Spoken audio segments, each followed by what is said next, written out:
Ya, Kang Cecep nih kalau menurut Bang Dasko ini sebenarnya bukan hal yang luar biasa, tapi ini hal yang baik. Nah, tadi kan sepertinya kesamaannya sudah mulai ada nih dari PDIP dan juga Gerindra. Kalau Kang Cecep melihatnya pertemuan kali ini betul-betul akan realisasikan tidak seperti rencana pertemuan-pertemuan sebelumnya? Ya, kalau kita mendengar dan melihat ya pidato Ibu Mega, kemudian bagaimana ada komunikasi antara Ibu Puan dengan Ibu Mega, itu kan sebenarnya ada dua kemungkinan ya. Akan terjadi pertemuan langsung antara Ibu Mega dengan Pak Prabowo atau Bu Mega akan menggunakan perantara. Itu yang pertama. Kemudian yang kedua, kita lihat dari tadi Bu Mega sempat bilang juga, ini adalah sebuah strategi politik. Jadi yang bisa kita baca adalah terjadi perubahan strategi komunikasi politik Bu Mega terhadap Presiden Prabowo. Yang pertama bisa jadi adalah politik nasi goreng, ya. Ketika itu terjadi kan mungkin yang terbaca adalah ini hubungan yang personal, hubungan yang yang hangat di antara dua orang yang punya hubungan emosional. Karena secara historis hubungannya baik. Tapi kemudian ketika disampaikan akan menggunakan perantara, messengers ya, kira-kira gitu. Nah, yang berarti ada shifting, ada perubahan strategi komunikasi politik, yaitu dari yang sebelumnya personal menjadi impersonal, dari yang sebelumnya mungkin amat emosional jadi profesional. Kenapa bisa demikian? Bisa jadi di sini Bu Mega ingin membangun komunikasi simbolik ya dengan Prabowo, Presiden Prabowo. Itu yang pertama. Kemudian yang kedua yang disampaikan tadi dalam pidato Bu Mega itu kan ini bentuk dari komunikasi politik yang simbolik ya. Kenapa di sini kemudian kita lihat ada perubahan strategi komunikasi politik? Kenapa? Gimana? Jadi Bu Mega sampaikan tadi akan menggunakan perantara. Kenapa perantara? Disinilah kemudian PDIP ingin memberikan simbol pada publik bahwa kami memang mendukung pemerintah, tapi ada posisi bagaimana kami ini sebuah partai yang independen, yang mandiri, tidak dapat intervensi oleh pemerintah. Ada dua pihak di sini, dan justru dengan penggunaan perantara itu justru lebih mudah terkontrol sebenarnya perantara ini ya. Pesan yang dibawa apa kan hati-hati juga nih perantara. Jadi publik juga tidak menafsirkan tidak ada kesalahpahaman di hadapan publik. Itu yang kedua. Selanjutnya di sini kita lihat sebenarnya posisi dari politik dan posisi dari PDIP ya, termasuk Megawati dan terhadap pemerintah. Di sini melanjutkan dari yang tadi ya, bagaimana kemudian secara posisi jelas ada kita memang mendukung pemerintah. Ya sampai at least minimal sampai sekarang nih, karena belum ada ada informasi bergabungnya PDIP menjadi bagian partai pendukung pemerintah, tapi tetap memberi dukungan yang konstruktif ya terhadap pemerintah. Di sini ada posisi tawar yang berbeda juga. Yang disebut mitra strategis kalau kata PDI gitu kan. Selanjutnya kalau kita lihat ini sebenarnya adalah cara Bu Mega ya mungkin ingin melakukan desentralisasi ya, regenerasi. Nah, karena kalau kita lihat ya pengalaman sebelumnya misalnya ketika PDIP bertemu dengan Nasdem misalnya, tokoh senior juga, lagi itu bukan Bu Mega tapi Bu Puan yang memimpin atau Pak Sekjen Hasto, saya lupa lagi itu. Atau beberapa hal yang lain, pertemuan dengan Demokrat lagi itu AHY di GBK lagi itu kan Bu Puan juga dengan Pak Sekjen Hasto. Nah, di sini kan terlihat ada desentralisasi ya. Kewenangan yang diberikan oleh Bu Mega yang tokoh senior bangsa kepada generasi yang lebih muda, ya mungkin senior juga di hadapan. Tapi tidak akan mengurangi esensi kan ketika yang datang perantara bukan langsung Bu Mega. Ketika tadi saya sampaikan di awal ya, ketika dia perantara justru akan lebih hati-hati karena kan dilihat publik pesan apa yang hendak disampaikan Ibu Mega itu akan terdeliver, tersampaikan dengan pasti jelas tanpa tambah atau dikurangi, karena dia kan bersama-sama. Jadi justru di sini memperlihatkan kepada publik pesan yang perubahan strategi komunikasi politik bukan lagi personal, bukan lagi emosional, bukan tetap hangat, tapi kemudian terbangun ada profesional partai, ada struktur partai, ada tim dari partai yang melakukan komunikasi. Standing point PDIP justru menjadi lebih jelas lebih jelas kemudian dan yang akhirnya bisa masuk ke penjelasan yang selanjutnya. Ini bisa mengurangi entah tuduhan atau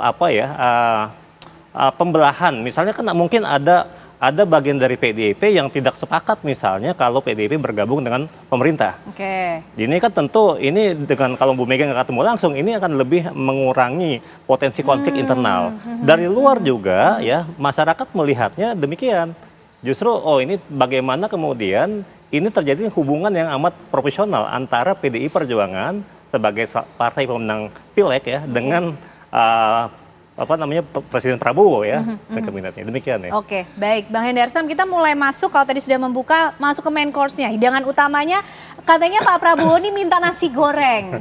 Gitu loh, ya kan, minta nasi goreng. Kita coba tanya dulu ke yang minta, betulkah seperti itu? Nanti kalau ketemu ada nasi goreng gitu loh, Bang Hendarsam. Ya kan sebenarnya kalau kerinduan terhadap masakan nasi goreng Bu Mega ini kan bukan pada saat sini aja, sudah pernah terjadi dan di kediaman Bu Mega pada saat itu. Tersirat sudah pernah beliau sampaikan. Jadi ini kan sebenarnya lebih kepada bahasa atau narasi politik ya saja kan sebenarnya, bahwa nasi goreng itu merupakan simbol ya kan, merupakan media untuk melakukan suatu komunikasi atau pertemuan kan, seperti itu sebenarnya kan kalau kita tangkap. Jadi tapi ya tidak bisa mengenyampingkan juga bahwa Pak Prabowo sebagai orang yang jujur dan belak-belakan, kalau memang masakan nasi goreng Bu Mega memang enak kan gitu kan. Itu juga nggak bisa kita sangka. Iya. Karena yang perasaan Pak Prabowo langsung. Iya. Kalau yang tokoh lain yang ngomong, yang bisa ngomong manis mungkin bisa beda kan.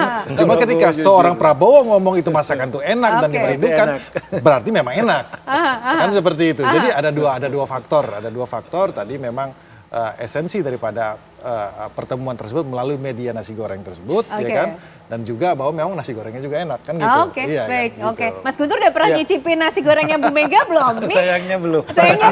Soalnya sepertinya Pak Presiden Prabowo rindu sekali dengan nasi goreng buatan Bu Mega ini loh. Ini akan menjadi hidangan utama kah nanti pada saat pertemuan? Ya semoga Mbak. Semoga Ibu Mega akan memasak nasi goreng untuk Presiden Prabowo. Ya ini kan mungkin ya gini ya, ini kan menarik karena kan posisi PD Perjuangan sampai saat ini kan memang berada di luar pemerintahan. Kemudian ada rencana pertemuan dengan Presiden Prabowo. Di situ kan kemudian muncul banyak pertanyaan, apakah PD Perjuangan akan masuk dalam pemerintahan itu. Nah, yang sering disampaikan oleh Ibu Megawati Soekarno Putri bahwa dalam sistem tata negara kita kan tidak ada istilah oposisi dan koalisi. Ya. Dan menurut Ibu Mega ya berada di dalam atau di luar pemerintahan. Nah itu ditegaskan juga oleh Mas Ahmad Basara bahwa PDI Perjuangan meskipun berada di luar pemerintahan tapi siap membantu kemudian bekerja sama dengan pemerintahan Pak Prabowo tanpa harus mengirimkan kader atau anggota PDI Perjuangan dalam kabinet, ya kan? Nah ini kan baru-baru setelah Pas Ultah disampaikan oleh Mas Ahmad Basara. Kemudian juga di luarnya PDI Perjuangan dari pemerintahan Pak Prabowo itu tidak sama dengan ketika PDI Perjuangan berada di luar pemerintahan Pak SBY. Tidak sama dalam arti ya kalau zaman Pak SBY kan sangat kritis, asal beda, apa program pemerintah itu anti itu kan. Nah zaman Pak Prabowo memang berbeda. Kenapa? Ya itu tadi disampaikan bahwa ada sudah chemistry. Pernah berpasangan 2009 Megapro, kemudian secara historis dan ideologis ada pertemuan. Jadi nggak mungkin Ibu Mega memperlakukan pemerintahan Prabowo seperti pemerintahan SBY. Karena hubungan yang sangat personal, ikatan-ikatan sejarah dan ideologi itu. Karena itu ya, tapi kalau terkait misalnya soal, kan menurut saya ini kan sudah bagus ya. Meskipun kami nggak berada di dalam pemerintahan, tidak istilahnya meminta jatah kekuasaan, tapi PDI Perjuangan siap membantu dan bekerja sama. Karena bagaimana, kalau istilahnya Mas Pramono Anung itu kan sebagai mitra strategis itu kan tadi istilahnya Mas Pram itu. Jadi bagaimanapun kan DPR, ketuanya masih kader PDI Perjuangan, Mbak Puan, ketua banggarnya juga kader PDI Perjuangan, Pak Said Abdullah, dan selama ini juga kita kan kerjasama. Apa yang bahkan sebelum Pak Prabowo dilantik, itu kan sudah mempersiapkan anggaran budget untuk program-program prioritas Pak Prabowo, termasuk juga makan bergizi gratis. Itu kan ketua banggarnya adalah orang PDI Perjuangan. Jadi ini menunjukkan bahwa kerjasama atau sebagai mitra strategis meskipun tidak masuk dalam pemerintahan itu sudah terjalin. Jadi, nah kalau terkait misalnya pertanyaan yang sering ya, apakah ketika ada pertemuan antara Ibu Megawati dengan Presiden Prabowo itu sinyal untuk masuk dalam pemerintahan? Nah biasanya kalau untuk kebijakan strategis bergabung atau tetap di luar itu biasanya diputuskan dalam Kongres. Yang paling penting kan pertemuan dua tokoh ini untuk memang seperti disampaikan Ibu Mega bahwa nggak benar kalau menganggap saya dengan Pak Prabowo itu bermusuhan. Ya. Kemudian ya. Jadi valid ya kalau no issue secara pribadi antara Bu Mega dan Pak Prabowo.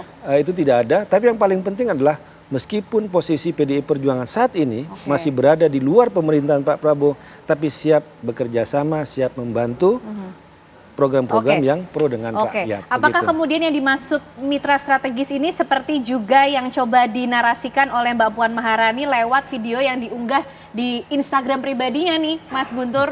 Ini memperlihatkan antara Mbak Puan dan juga Presiden Prabowo yang begitu dekat, berdampingan untuk kesatuan Republik Indonesia. Itukah juga yang menunjukkan, Kang Cecep, bahwa PDIP tadi statementnya, standing point-nya menjadi mitra strategis Prabowo meskipun di luar pemerintahan. Tapi ditahan dulu lagi Kang Cecep ya, sesaat lagi pemirsa kami hadirkan ulasannya untuk Anda.